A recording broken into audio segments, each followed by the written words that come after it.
Building a $1 billion business without any funding is unheard of these days, but Sridhar Vembu did it with Zoho. Zoho, founded in 1996 with Sridhar and his co-founders' personal savings, reached revenue of 4,400 crores or $590 million in 2020. And today Sridhar Vembu is a billionaire with estimated net worth of $2.5 billion. Hey guys, I'm Jayesh and you're watching Hustle TV. In this video, we will see how Sridhar Vembu built Zoho and what makes Zoho special. Sridhar was born in 1967 to a Tamilian family of farmers in a remote village in Tanjore district in Tamil Nadu. His father was a stenographer in the High Court and mother a housewife.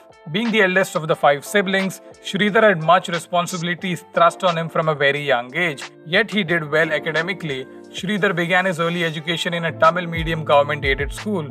However, this didn't faze Sridhar and he went on to secure a seat at the prestigious IIT Madras to study electrical engineering. He graduated from IIT Madras in 1989 and flew to USA to pursue MS and PhD in electrical engineering from Princeton University.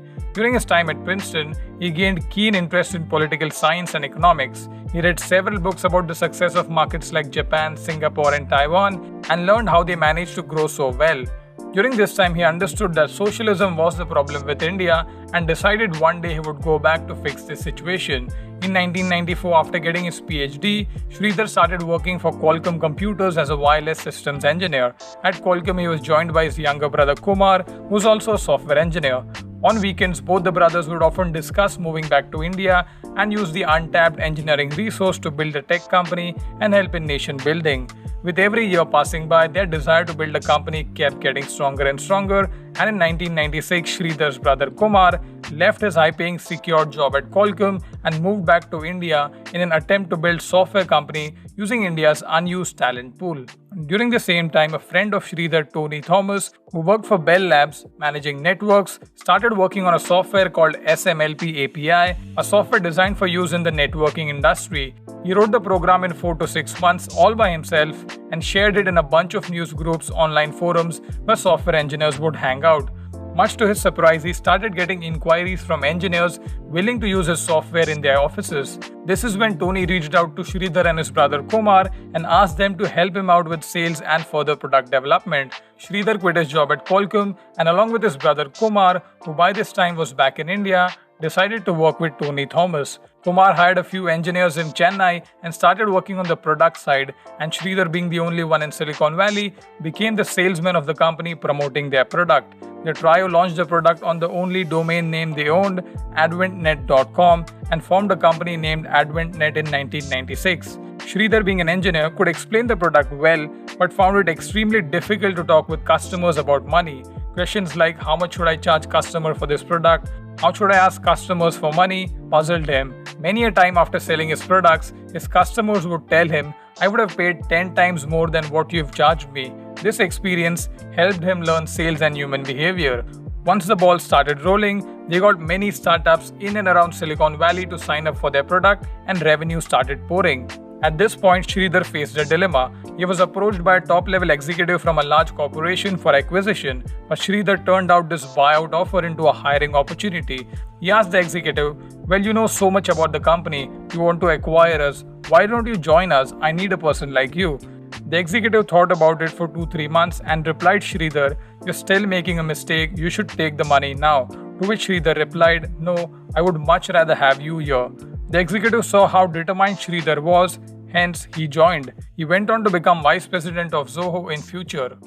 With an experienced sales team and a near product market fit, AdventNet kept growing. By 2000, AdventNet had expanded to Japan and their team had grown to 115 engineers in India and 7 in US with annual revenue of over $10 million. Around this time, all the team decided to make Sridhar the CEO of the company as he knew a lot about the product and customers. Just like many tech companies, turn of the century was not great for Advent as well. In 2001 and 2, the dot-com bubble burst and the networking business, which was a big clientele of Advent, saw a huge meltdown. To add more to their troubles, around 200 to 300 early-stage startups, which were Advent's customers, couldn't survive the dot-com crash, and almost all of those companies vanished, shrinking their customer base drastically. Hence, in just a year, Advent's revenue went from $10 million a year to $7 million a year. The drop could have been more significant, but the telecom boom in China and Japan saved them as they had healthy customer base there as well.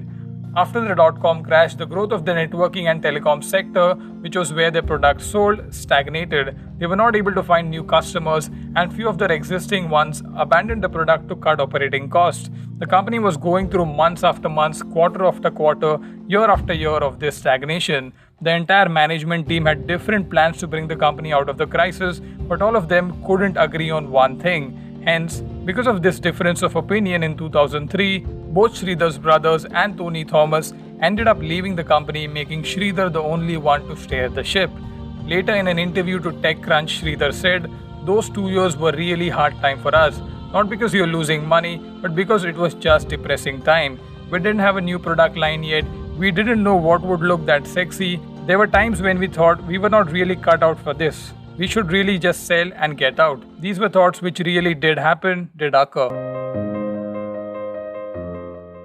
As Sridhar was only left by himself, he went back to the fundamentals. He knew that he and his team loved building products. Since the software they already had was not selling anymore, a lot of engineers became idle, so he decided to make use of them. Advent decided to go in two directions. First, they took the same network management software that they sold as OEM model and converted into an enterprise model that gave birth to Manage Engine. And second, they added itself to the bandwagon of cloud applications and started developing web-based word processors, spreadsheets, CRM, and other productivity softwares. In October of 2005, Advent launched their first cloud-based application called Writer, used to create elegant documents by collaborating with teammates in real time, and in the next month of November, they launched Zoho CRM, which became its best-selling application. Then in 2006 and 7, they launched Zoho Projects, which is a comprehensive project management system helping project manager to successfully manage software projects. This pivot into cloud-based application proved successful, and by August of 2008, Advent reached 1 million users. In 2009, the company clearly saw that the product under Zoho brand were getting maximum sales, hence they renamed the company from AdventNet to Zoho Corporation, and the rest is history. Today, Zoho has more than 60 million users and over 45 powerful suite of softwares to run your entire business. And Sridhar Vembu is Forbes' 59th richest Indian with estimated net worth of $2.5 billion. Sridhar Vembu says his vision for Zoho is that it will be the software that drives all function for businesses from sales to finance with competitive pricing from $1 per employee per day.